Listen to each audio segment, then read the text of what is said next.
by the same token, like I'd like to get your guys' thoughts on this Tigers team. 101-71, they beat South Carolina. Caleb Grill, I mean, he had 22 points. He comes off the bench. He's not a bench player. He's a sixth starter. 9 of 11 from the floor. They took 63 shots.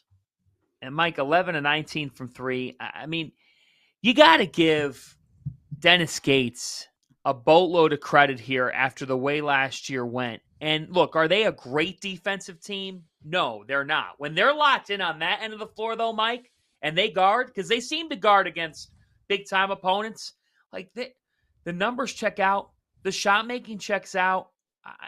I almost wonder if we're underselling the Tigers and what they've done against the big boys in terms of their ability to make it to an Elite Eight.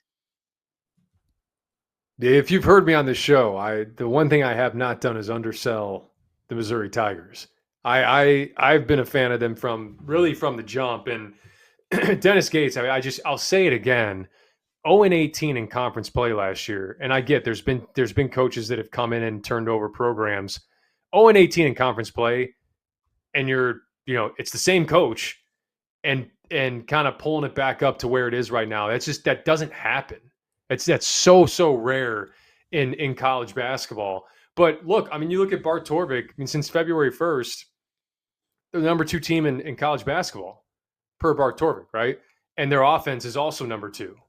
And that's a big reason for it. I mean, they're so dynamic. They spread you out. I think Caleb Grill is an NBA player. I mean, I hate to make this type of comparison, but when he had the dunk after the whistle the other night against Alabama, it did kind of like the cradle reverse dunk. I mean, there's a lot of Max Strus to his game, and I wouldn't doubt if he has at least a cup of coffee in the league, and like that's a guy that's coming off your bench. And so they shoot it, they spread you out, they run really good stuff offensively, and then defensively, you touched on it. Yeah, there's ebbs and flows for sure, but the one thing they do is turn you over, and they continue to win that margin game in and game out. The one thing going into March, if I were going to have one thing with Mizzou that could hold them back, is they do foul a lot, and they do send their opponent to the line a lot.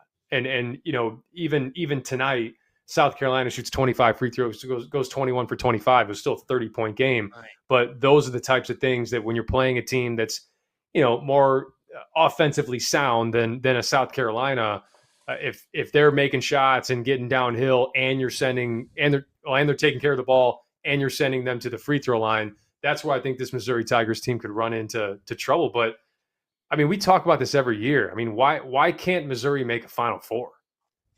I mean, and I know it's like you say that, and it's like, well, you can't put them in that category. Because 2 years ago, San Diego State and Florida Atlantic were there.